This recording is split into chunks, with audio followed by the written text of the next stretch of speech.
পেঁয়াজটা ভাজা হয়ে গেছে আমাদের। পেঁয়াজ, রসুন, জিরা, তেজপাতা, শুকনো মরিচ ভাজা হয়ে গেছে। দেখুন কি সুন্দর লাল হয়ে গেছে। এরপরে আমরা ডাল ও লাউ একসাথে করে ওটা এর মধ্যে দিয়ে দেব।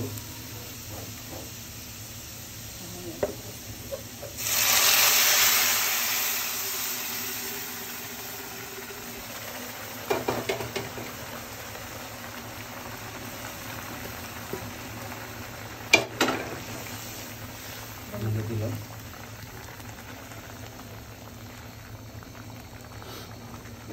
কিছুটা ধনে পাতা দিয়ে দিব।